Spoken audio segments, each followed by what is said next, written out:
of the PGY4 EMIMs, and for my health policy and admin lecture, I'm going to be talking about health insurance plans 101, everything that you never knew you wanted to know. So I'm going to give a very, very, very brief history of the U.S. health insurance and kind of how we got where we are today. I'm going to talk a little bit about important definitions that you need to know to be able to understand health plans. We're going to go through some private insurance plans, and then we'll talk about public insurance. So in the beginning, back in 1929 was really when health insurance in the United States began to be linked to employment. What happened in 1929 was that Baylor University Hospital began offering hospital coverage to local school teachers, which is why the school teachers are covered. So what they did is basically they said for 50 cents a month, we'll cover 21 days of hospitalization. And that became eventually known as the Baylor Plan, which later on developed into the first Blue Cross plan. Later that merged with Blue Shield, and we get Blue Cross Blue Shield. Moving forward a bunch of years, we get to World War II. So during World War II, the Stabilization Act was passed by Congress, and what that did was it allowed the president to freeze wages and prices across the board. However, what was exempt from those freezes was employee benefits. So, as a means to recruit employees and retain employees, since corporations, companies couldn't increase their wages, they began offering health insurance benefits to a lot of their employees. And this is what really began to solidify the link between employment and health insurance in the US.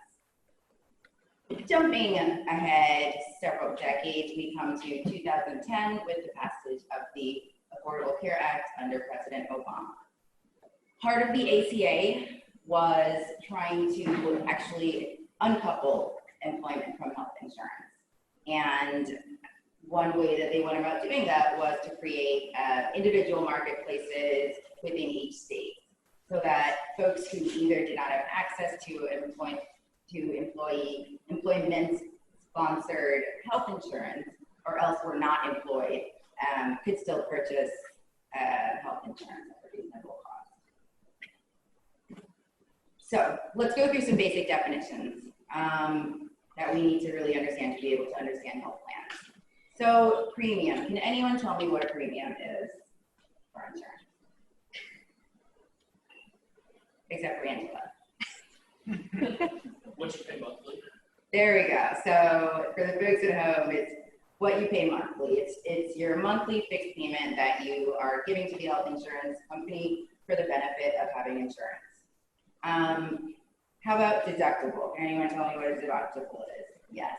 It's the amount that you have to pay. Like you might have like a $2,000 annual deductible, so you pay out of pocket for everything until you meet the deductible, and then it starts using your insurance. Correct. So for folks who couldn't hear, deductible is what the patient must pay out of pocket before their health insurance actually kicks in for covered care. Next, copay. Who knows what a copay is? We've all got them. The amount you pay at your visit. Yeah, so the amount you're paying at your visit. So essentially it's a preset amount that a patient is paying for a specific episode of care. So maybe it's $5 for a primary care visit, $10 for a specialist visit. And how about coinsurance? A little bit different than copay, but related. Anyone on Zoom? Secondary insurance. Like the secondary insurance that might be paying. No. All right. If you're elderly and you have Medicare and you also have like private insurance on top of that, no, very different. Not quite. So current coinsurance is actually a percentage of your care that the patient is responsible for. So essentially, if you have 20% coinsurance, you are hospitalized and your hospital stay costs $10,000. Essentially, your coinsurance, you are responsible for $2,000 of that. So it's similar to a copay, but it tends to be a percentage. And finally, out-of-pocket maximum, I'm going to ask because it's pretty self-explanatory. It's the maximum amount that a patient is required to pay in a given year. So All of this can add up to a lot of money. So just because someone has health insurance doesn't mean that health insurance is actually affordable. So let's talk about private health insurance plans. We're going to talk about HMOs, PPOs, POS, HDHP, and COBRA. And we're going to break down each of those plans. So HMO, this is your classic managed care. So an HMO stands for Health Maintenance Organization. What patients are going to have when they're enrolled in an HMO is a low premium. They're going to have a low deductible, but as the hitch, they're required to have a primary care provider. And in order to be able to see a specialist, they have to have a referral from their primary care provider. In addition, they are only allowed to see specialists who are in the network. So they can't see a specialist who's outside of the network. Insurance is not going to cover that at all. So advantages to this are that it really is, it's lower cost generally than a lot of the other plans. There tends to be quite a focus on prevention within these managed care organizations, and also patients don't have to worry about filing claims for care because they're only seeing providers within their network. Disadvantages, obviously, it is a limited network, and the primary care provider works as the gatekeeper. So moving on to point of service. This is a little bit more freedom than an HMO, but pretty similar. So premium is going to be a little bit higher. The monthly fee is going to be a tiny bit higher than your HMO. The deductibles tend to still be pretty low. The patient is still required to have a primary care provider, and they're still required to have a referral from that primary care provider in order to see specialists. However, with a point of service plan, unlike an HMO plan, the patient can see providers outside of their network. There may just be a slightly larger footprint. Moving up to some of the Cadillac plans. So a PPO, preferred provider organization, is going to be your highest premiums. The deductible is going to be variable depending on what plan you're selecting. But the big thing here is that a primary care provider is not necessarily required. And if a patient needs to see a specialist, they don't require a referral from a primary care provider to see that specialist. So they can see specialists in network, they can see specialists out of their network, and they can essentially do it at will. Advantages obviously is freedom of movement, freedom of seeing whichever providers the patient wants to. However, that's at the expense of higher costs in terms of the premium, and potentially a higher cost to the health system as a whole, because the patient themselves can make that decision about seeing specialists. So finally, a high deductible health plan. So as the name implies, these are plans that have pretty high deductibles. They tend to have low premiums though, and that's usually why folks elect a high deductible health plan. So the premiums are low, the deductibles are high, and high deductible as of 2020 essentially means that for an individual, it's going to be upwards of $1,400 a year. So that's what the patient has to pay out of pocket before their insurance kicks in to cover their care. For family, about $2,800. High deductible health plans can be HMOs, they can be PPOs, they can be POSs. So whether a patient needs to have a primary care provider, whether they need to have referrals, whether they can see specialists in or out of network is going to vary by the plan. But one thing to keep in mind, because these deductibles tend to be really high and these plans tend to be relatively bare bones, they're often coupled with a health savings account. So for those of you who are not familiar, an HSA, health savings account, is essentially a pot of pre-tax dollars that a patient can use to pay for their care. And they can also use those dollars to meet that deductible. So just to kind of one more time go through each of these plans. So HMO, we've got low premium, low deductible, required PCP, require a referral to see a specialist, and cannot see out-of-network specialists.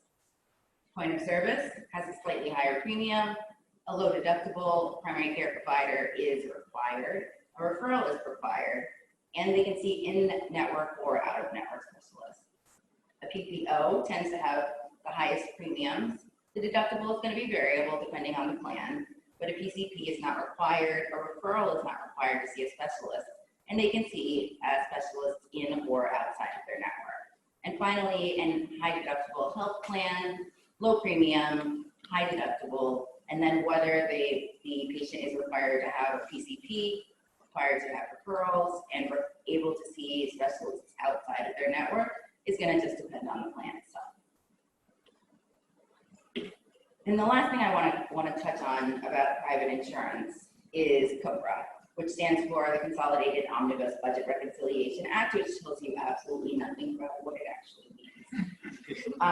So what COBRA is, essentially it says that someone who who becomes ineligible for group insurance, say through their employer, is able to continue that insurance plan for a period of time so that they're not all of a sudden without insurance.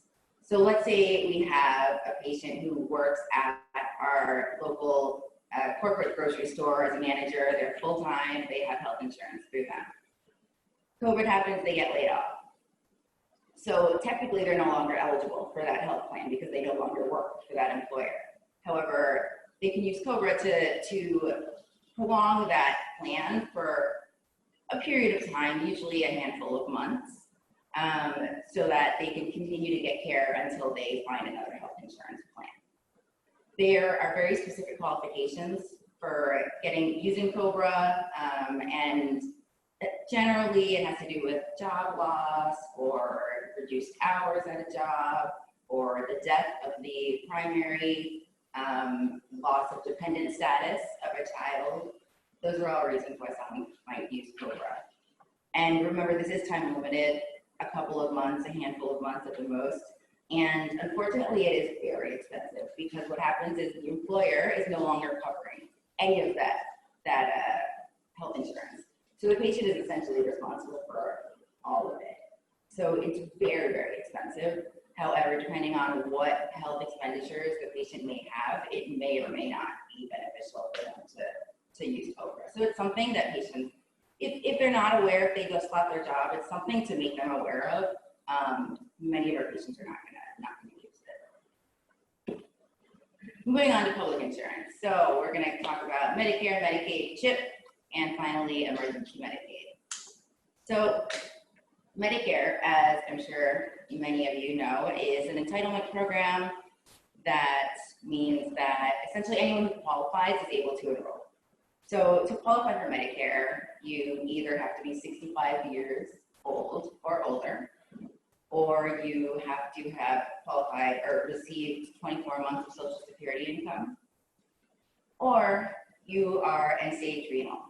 And with end-stage renal patients who are on intermittent hemodialysis, they become eligible about 4 months into their hemodialysis, whereas if folks are doing home dialysis, pretty much as soon as they start dialysis at home, they're eligible for Medicare.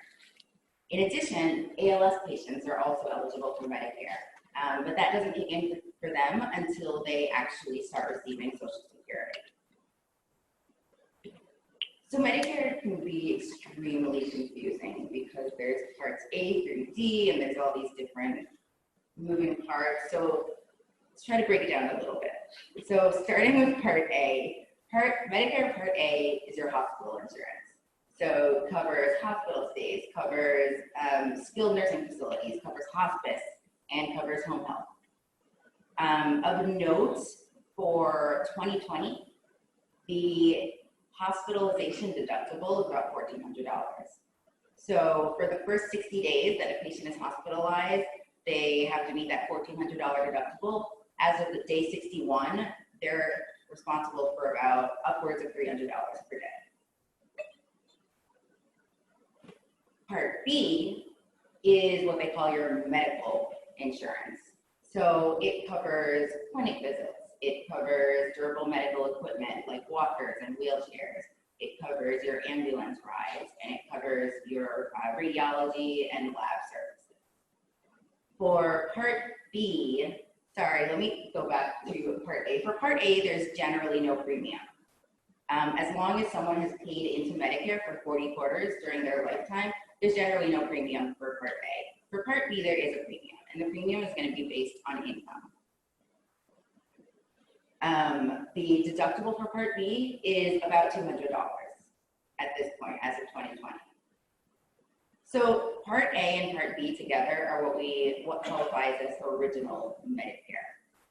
And when you add on Part D, you get kind of the full spectrum of Medicare. So Part D covers drugs, prescription drugs, and the price for Part D is going to depend partially on the patient's income and partially on the formulary of the specific plan that they select. Now, what you may notice is that hearing, vision, dental, none of that is covered under Part A, B, or D. So in order to cover those services, some patients may elect to enroll in what's called Medigap. So Medigap essentially fills the gaps in Medicare. So not only can they elect a Medigap plan that covers vision, dental, and hearing, but that Medigap plan can also help them pay for their massive deductible for Part A. There's some changes in whether or not it can cover Part B deductibles, but it can help with co-pays, co-insurance. The other option, if a patient doesn't want to get Medigap, is to purchase Medicare Part C, which is Medicare Advantage, which is really just private Medicare. So the federal government has given their blessing that this plan is okay to be a Medicare plan, and private insurance companies sell it to folks who qualify for Medicare. So a Medicare Advantage plan is something that a person purchases instead of Part A and B, whereas Medigap is what someone purchases in addition to Part A and B. Let me say that again. So if you are getting Part A and B, you may purchase Medigap in addition to fill in the gaps. If you want to go with a private insurer, you can purchase Medicare Part C instead of Part A and B. All right, so moving on to Medicaid. Medicaid is also an entitlement, and it's essentially a federal and state partnership to cover patients who are low income. So people who are covered by Medicaid across the board are children who are under 138% of the federal poverty line, pregnant women under 138% of the federal poverty line. Most patients who are receiving Social Security will qualify. And unfortunately for green card holders who qualify because of their income, there's a 5-year waiting period before they're actually allowed to enroll in Medicaid. The federal government does allow states to have some leeway in terms of who it covers for Medicaid. And so it's optional that some states will cover non-pregnant, non-disabled adults who do not have children and are under 38% of the federal poverty line, as well as what we call medically needy patients, which just means that a patient has medical expenses that are so great that it effectively reduces their disposable income to a significant degree. So the Children's Health Insurance Program, also known as CHIP, is again, federal state partnership. And this is to cover children who do not qualify for Medicaid because the income is too high, but they may not be able to purchase private insurance. So folks who are covered by CHIP are children up to age 19 who are up to 200% of the federal poverty line, or if they are 50% higher than the Medicaid cap in that state, whichever one is higher. There is the option that some states will also cover pregnant women who are up to 185% of the federal poverty line, because Medicaid will only cover up to 138% of the federal poverty line. Finally, emergency Medicaid. A lot of our patients are on emergency Medicaid. And as the name implies, it is Medicaid for the treatment of an emergency medical condition. Emergency Medicaid is not something that someone can apply for in advance. They can only apply for it at the time of need. So in the event of a emergent medical condition, a patient can apply for emergency Medicaid. And that's something that, getting our social workers involved, getting our care managers involved is going to be really helpful.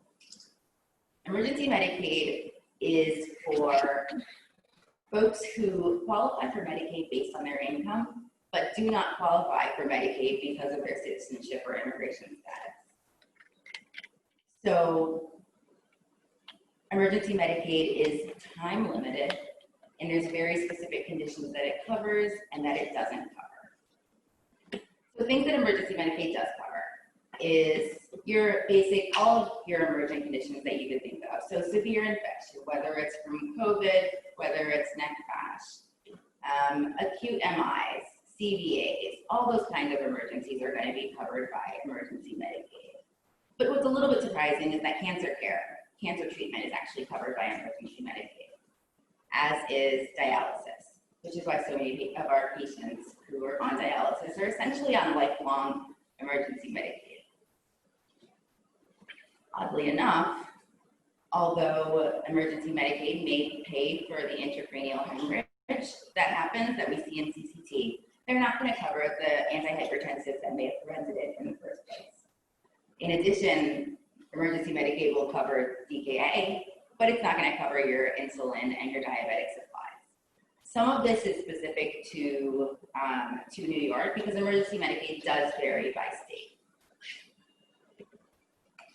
But really, in general, emergency Medicaid is not going to cover your prevention. So while it will pay for your cancer care, it's not going to pay for the mammogram, it's not going to pay for the pap smear.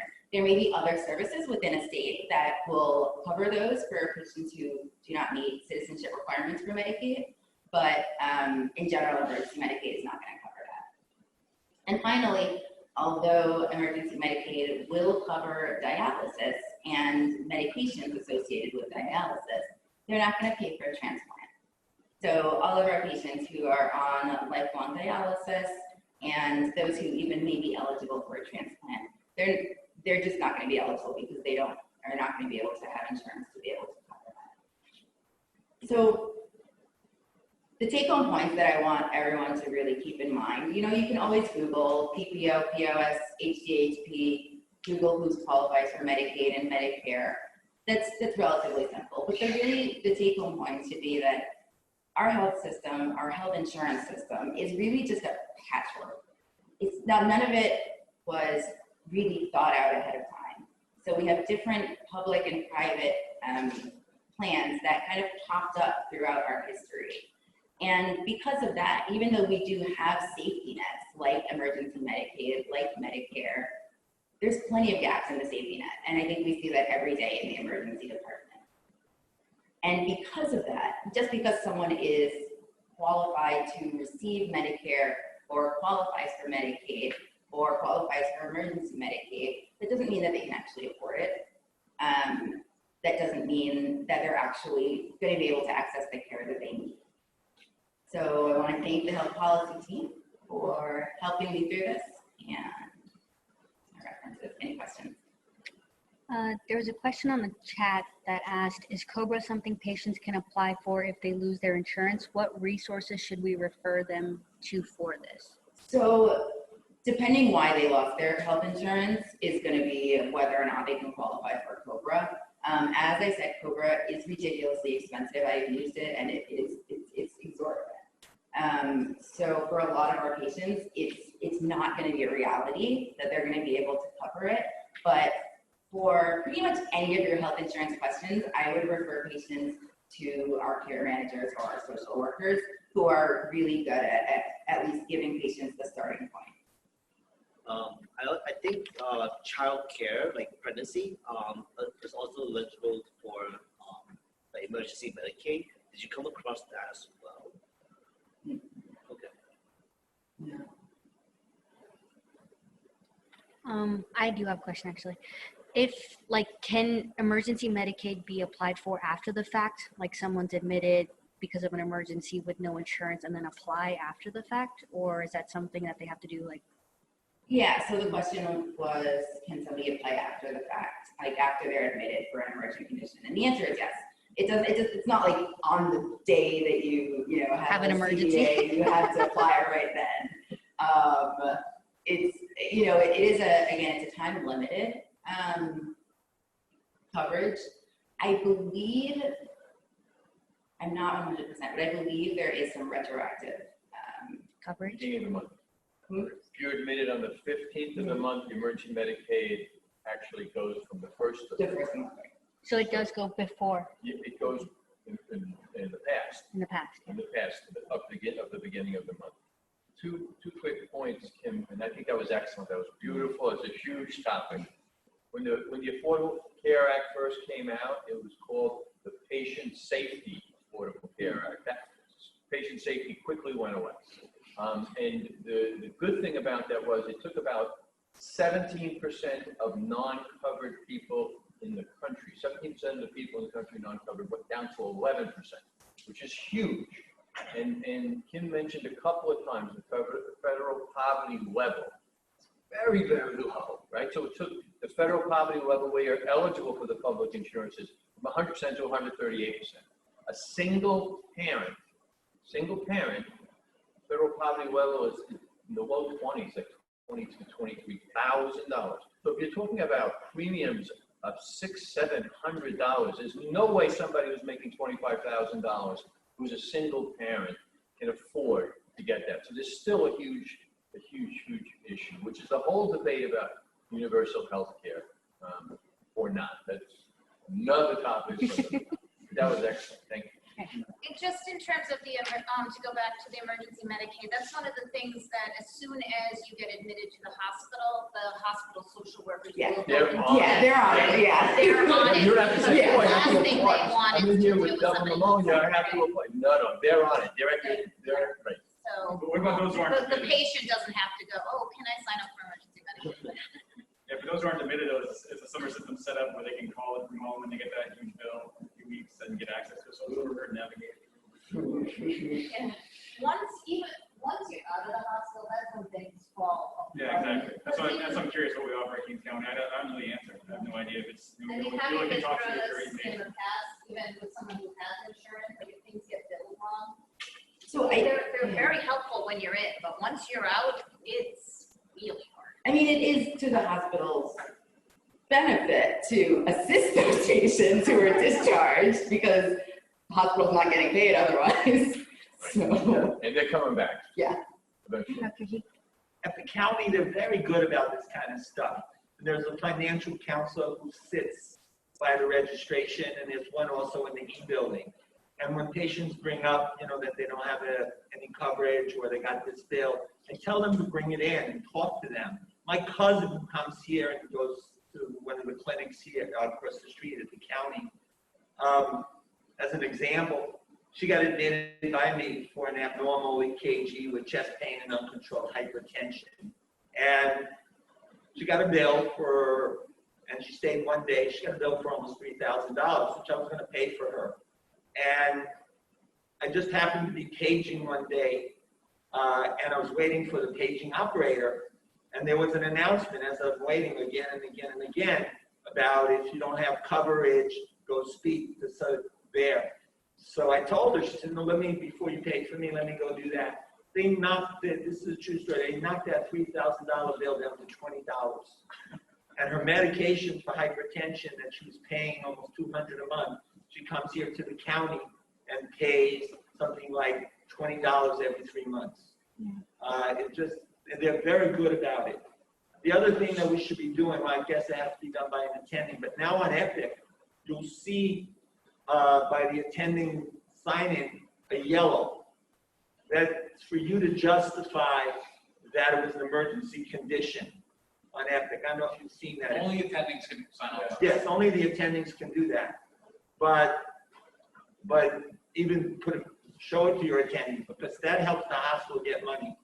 And even I gotta be honest, every single one I put it in, even if they just came to refill meds. That's an emergency if you don't have your own doctor, right? Even if you have a sprained ankle and you can't work, that's still an emergency. So, and the hospital gets money back from the government for that if you say that it was an emergency. If you don't, the hospital doesn't get it back, and patients who don't have money won't get covered eventually.